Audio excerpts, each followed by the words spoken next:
Centric Conversation. I was about to share a very interesting report by EY, which is called Future Consumer Index.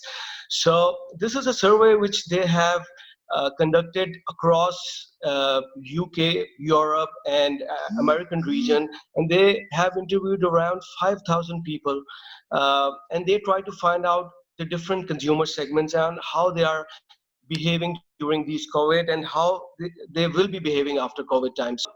According to this EY Future Consumer Index, we have found that there are around four consumer segments that have been emerged during this COVID-19 crisis.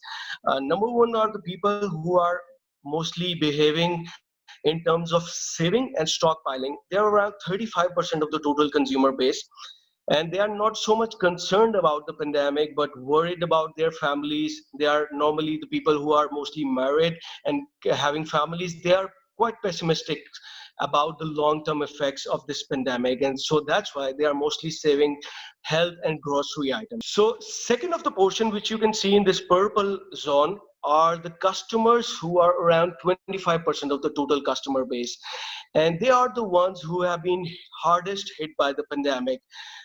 They are the ones who have been most, their jobs have been affected widely due to this pandemic, and they are very pessimistic about the future. And thus, they are spending less across all the categories. The third segment, which they have identified, are the people who are staying calm and they are carrying on. So they are around 26% of the customer base, and they are not changing their spending habits and they are not majorly transforming their buying behaviors.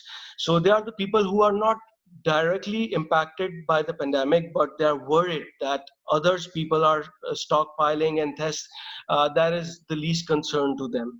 And the next phase is the people who are hibernating and then they will be spending back. They are around 11% of the consumer.